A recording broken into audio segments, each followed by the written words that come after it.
اللهم صل علی محمد وآل محمد وعجل فرجہم۔ بسم اللہ الرحمن الرحیم۔ سورہ ملک 29ویں سپارے کا پہلا سورہ ہے۔ ترتیب نزولی میں اس کا نمبر 77 ہے اور موجودہ ترتیب میں اس کا نمبر 67 ہے۔ اس میں 30 آیات اور 2 رکوع ہیں۔ یہ سورہ مکی سورہ ہے اور پروردگار دو عالم نے اس سورہ میں ارشاد فرمایا کہ سہارا اللہ کے نام کا جو کہ رحمان و رحیم ہے۔ بابرکت ہے وہ ذات جس کے قبضہ قدرت میں ملک و ملکوت ہیں، وہ ہر چیز پر قدرت رکھتا ہے۔ وہی ذات ہے جس نے موت و حیات کو خلق فرمایا تاکہ وہ آزمائش کرے کہ تم میں سے بہترین عمل کون کرتا ہے۔ وہی غالب ہے اور بخشنے والا ہے۔ وہی جس نے 7 آسمانوں کو اوپر نیچے پیدا کیا۔ تم خدائے رحمان کی مخلوق میں کوئی خلل اور کسی قسم کا عیب نہیں دیکھو گے۔ پھر نگاہ اٹھا کر دیکھو، کیا تمہیں کوئی شگاف یا عیب نظر آتا ہے؟ پھر دوبارہ اپنی نگاہ دوڑاؤ، تمہاری نگاہ تھک کر تمہاری طرف واپس آئے گی۔ ہم نے نچلے آسمان کو روشن چراغوں سے آراستہ اور پیراستہ کیا ہے اور انہیں شیاطین کے لیے سنگسار کرنے کا ایک ذریعہ قرار دیا ہے، اور ان لوگوں کے لیے جنہوں نے اپنے رب کا انکار کیا دوزخ کا عذاب ہے اور برا ٹھکانہ ہے۔ جس وقت وہ جہنمی اس میں ڈالے جائیں گے تو اس میں وہ ایک ہیبت ناک آواز سنیں گے اور وہ جوش مار رہی ہوگی، گویا وہ غیظ و غضب سے پھٹی جاتی ہوگی۔ اور جب اس میں کوئی گروہ ڈالا جائے گا تو جہنم کے داروغے اس سے پوچھیں گے کہ تمہارے پاس کوئی انذار کرنے والا نہیں آیا تھا؟ اس وقت وہ کہیں گے کہ ہاں، ڈرانے والا تو ہمارے پاس آیا تھا، مگر ہم نے اس کی تکذیب کی اور یہ کہا کہ اللہ نے کوئی چیز بالکل نازل نہیں کی ہے۔ تم لوگ ایک بہت بڑی گمراہی میں مبتلا ہو۔ اور یہ بھی کہیں گے کہ اگر ہم سنتے اور سمجھ سے کام لیتے تو ہم جہنمیوں میں سے نہ ہوتے، اور اس مقام پر وہ اپنے گناہ کا اعتراف کر لیں گے۔ دوزخی اللہ کی رحمت سے دور ہیں وہ لوگ جو اپنے رب سے پوشیدہ صورت میں ڈرتے ہیں، یقیناً ان کے لیے بخشش اور بڑا اجر ہے۔ تم لوگ اپنی گفتگو کو چھپاؤ یا ظاہر کرو، وہ تو سینوں میں محفوظ رازوں سے خوب آگاہ ہے۔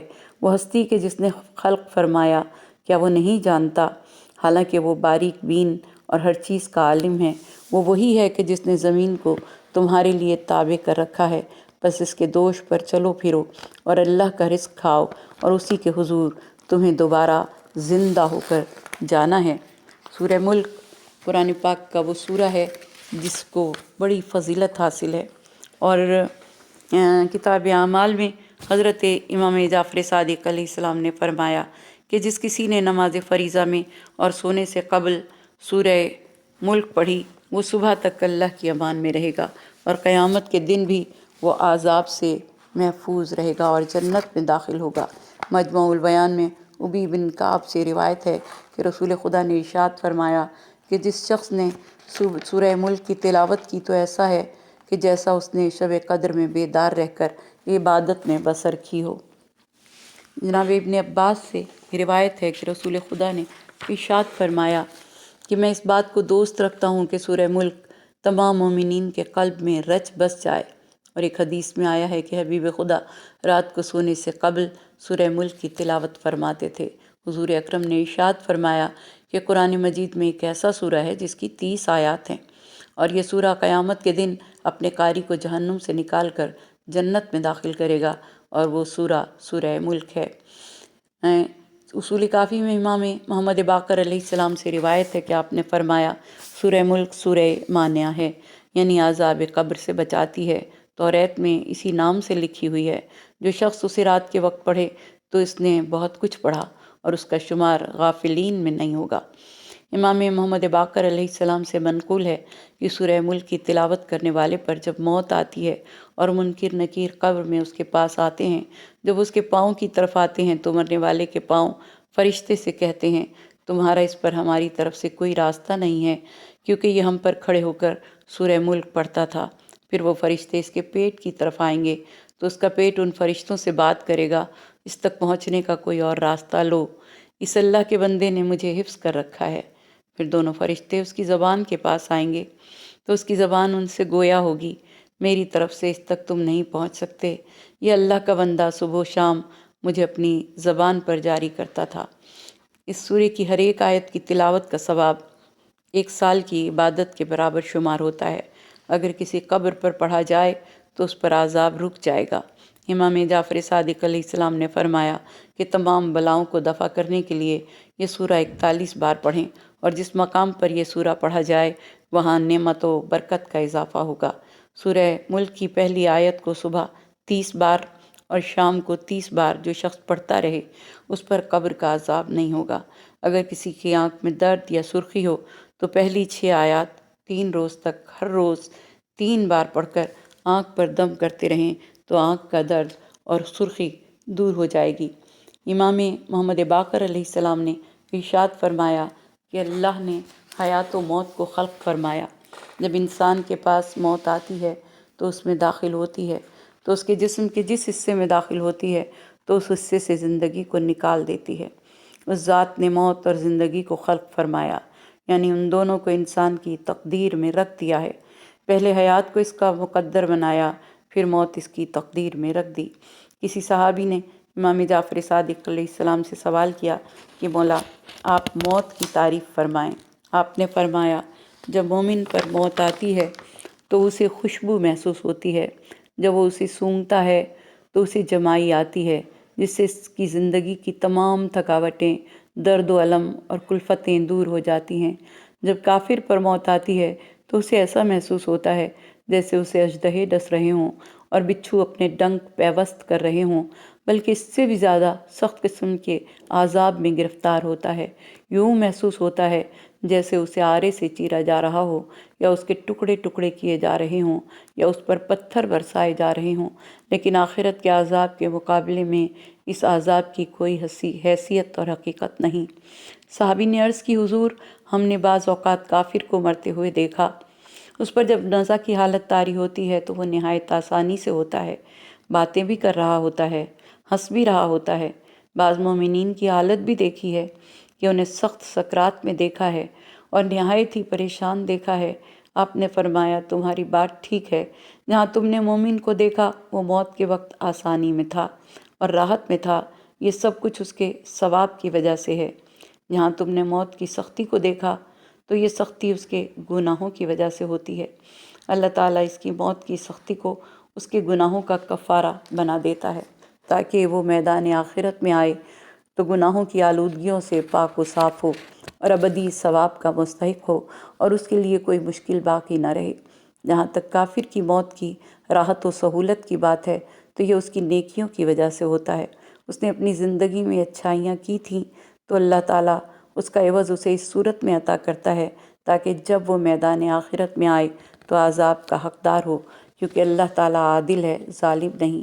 وہ کسی کی نیکی کو ضائع نہیں کرتا، اسے اس کا اجر ضرور ملتا ہے، کسی کو دنیا میں اور کسی کو آخرت میں۔ امام زین العابدین علیہ السلام نے فرمایا مومن کے لیے موت اس طرح ہے جیسے کسی قیدی کے بدن سے میلے کچیلے کپڑے اتار دیے جائیں، اس کے ہاتھ پاؤں سے زنجیر اور بیڑیاں اتار دی جائیں اور اسے فاخرہ لباس پہنا دیا جائے اور اسے بہترین عطر سے معطر کر دیا جائے، سواری کے لیے بہترین سواریاں پیش کر دی جائیں اور خوبصورت محلات میں اسے اتار دیا جائے۔ سبحان اللہ۔ کافر کی موت یہ ہے کہ جب اس پر موت آتی ہے تو اس کی موت ایسے ہے جیسے کسی آزاد کے جسم سے فاخرہ لباس اتار دیا جائے، عیش و عشرت کے محلات سے اسے اٹھا کر ویرانے میں دھکیل دیا جائے اور اسے میلے کچیلے سخت کپڑے پہنا دیے جائیں اور سخت ترین عذاب سے دوچار کر دیا جائے۔ امام محمد باقر علیہ السلام نے فرمایا موت نیند ہے جو تمہیں ہر رات آتی ہے، لیکن فرق یہ ہے کہ موت والی نیند طولانی ہے، جب کوئی اس نیند سے سوتا ہے تو اس کی آنکھ قیامت کے روز کھلے گی۔ ایکم احسن عملا سے مراد یہ ہے کہ وہ خدا تمہاری عقل کے اعتبار سے تمہیں مضبوط ترین دیکھنا چاہتا ہے۔ جب تمہاری عقل الہی تقاضوں کے مطابق مکمل اور کامل ہوگی تو تمہارے اجسام میں خوف خداوندی رچ بس جائے گا، اور اس نے جو احکام نازل فرمائے ہیں تم ان پر کاربند رہو گے، اور جن چیزوں سے روکا ہے ان کے قریب بھی نہیں جاؤ گے۔ رسول اکرم نے فرمایا ایکم احسن عملا سے مراد یہ ہے کہ تمہاری عقل کامل و اکمل اور احسن ہو جائے اور تم حرام کاموں سے محفوظ ہو جاؤ اور اللہ کی اطاعت میں ہر وقت حاضر رہو۔ اللہ کی تخلیق میں کوئی نقص، کوئی عیب نہیں، انسانوں کو دعوت عام دی گئی ہے کہ تم آسمانوں اور زمین کی طرف 1000 بار دیکھو، پھر بھی تمہیں کوئی عیب، کوئی نقص نظر نہیں آئے گا، بلکہ تمہاری نظر تھکی ماندی واپس آئے گی۔ ہم نے دنیا کے آسمان کو ستاروں سے زینت دی ہے۔ امام محمد باقر علیہ السلام نے فرمایا کہ غدیر کے دن رسول خدا نے ارشاد فرمایا، طویل ترین خطبہ ارشاد فرمایا، اور اس خطبے میں آپ نے فرمایا کہ یہ علی اور اولاد علی کے دشمنوں کے بارے میں نازل ہوئی ہے کہ وہ لوگ جہنم کی ہیبت ناک آواز کو سنیں گے، اور جہنم کی یہ ہیبت ناک خوفناک آواز انہیں ڈرا رہی ہوگی، اور اس خوفناک جہنم ایک خوفناک آواز بلند کرے گی، اور قریب ہوگا کہ وہ پھٹ پڑے۔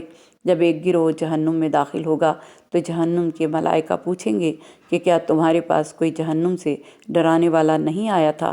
کسی نے امام جعفر صادق علیہ السلام سے پوچھا کہ اللہ تعالیٰ نے اپنے نبیوں اور رسولوں کو لوگوں کی طرف کیوں بھیجا؟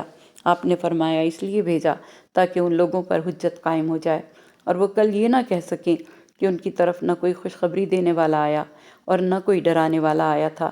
کیا تم نے اللہ کا وہ قول نہیں سنا کہ جو جہنم کے داروغوں کے بارے میں ہے کہ جب جہنمیوں کو جہنم میں ڈالا جائے گا تو اس وقت وہ ان سے پوچھیں گے کہ کیا تمہارے پاس کوئی ڈرانے والا نہیں آیا تھا؟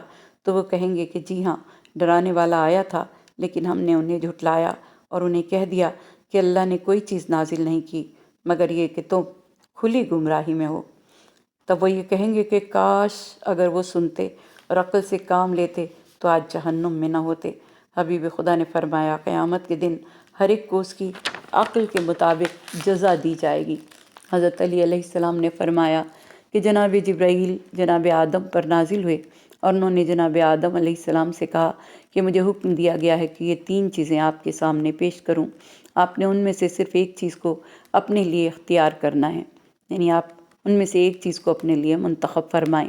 حضرت آدم علیہ السلام نے فرمایا اے جبرائیل وہ 3 چیزیں کون سی ہیں؟ جبرائیل نے کہا اے آدم وہ 3 چیزیں یہ ہیں، نمبر 1 عقل، نمبر 2 حیا، اور نمبر 3 دین۔ جناب آدم علیہ السلام نے فرمایا میں نے عقل کو اختیار کیا ہے۔ اس وقت جناب جبرائیل نے دین اور حیا سے کہا کہ اب تم دونوں چلے جاؤ اور انہیں چھوڑ دو۔ ان دونوں نے جواب دیا اے جبرائیل امین، ہمیں حکم دیا گیا ہے کہ جہاں عقل ہو ہم نے وہاں رہنا ہے۔ یہ سن کر جبرائیل امین علیہ السلام نے فرمایا یہ تمہارا کام ہے جو تمہیں سونپا گیا ہے۔ پھر جناب جبرائیل امین علیہ السلام واپس آسمان کی طرف چلے گئے، اور امام جعفر صادق علیہ السلام نے فرمایا عقل یہ ہے کہ بندہ اس کے ذریعے اللہ کی عبادت کرے اور اس کے ذریعے جنت کو حاصل کرے۔ جب امام جعفر صادق علیہ السلام سے مولا علی کے دشمنوں اور سیاسی حریفوں کے بارے میں پوچھا گیا تو آپ نے فرمایا کہ ان میں شیطانیت تھی، اور انہوں نے جو کچھ بھی کیا وہ شبیہ عقل تو ہے لیکن عقل نہیں، یعنی عقل ہی ہے جو انسان کو ہدایت کے راستوں کی طرف لے جاتی ہے، اور عقل ہی ہے جو انسان کو جہنم سے بچاتی ہے۔ ان آیات میں پروردگار دو عالم نے بتایا کہ وہ لوگ جب جہنم میں ڈالے جائیں گے تو اس بات کا اعتراف کریں گے کہ کاش ہم عقل کو کام میں لاتے تو دوزخیوں میں نہ ہوتے۔ ارشاد رب العزت ہو رہا ہے کہ ہم نے سننے والے کان اور عقل و ہوش عطا کیا، اور دوسری طرف واضح دلائل کے ساتھ اپنے پیغمبر بھیجے۔ اگر یہ دونوں ایک دوسرے کے ساتھ مل کر کام کریں تو انسانی سعادت کی تکمیل ہو جاتی ہے، لیکن انسان کان تو رکھتا ہے مگر ان سے سنتا نہیں، آنکھیں رکھتا ہے مگر ان سے دیکھتا نہیں، عقل رکھتا ہے مگر اس سے سوچتا نہیں۔ اس لیے تمام پیغمبر اور آسمانی کتابیں مل کر بھی اس کی ہدایت نہ کر سکیں۔ کسی نے پیغمبر اکرم کی خدمت میں ایک مسلمان کی تعریف کی تو آپ نے فرمایا اس کی عقل کیسی ہے؟ انہوں نے عرض کیا یا رسول اللہ ہم تو عبادت اور طرح طرح کے نیک کاموں میں اس کی جد و جہد کی بات کر رہے ہیں اور آپ اس کی عقل کے بارے میں پوچھ رہے ہیں۔ تب آپ نے فرمایا احمق کی حماقت سے جو مصیبت آتی ہے وہ فاجروں کے فجور اور بدکاروں کے گناہ سے بدتر ہوتی ہے۔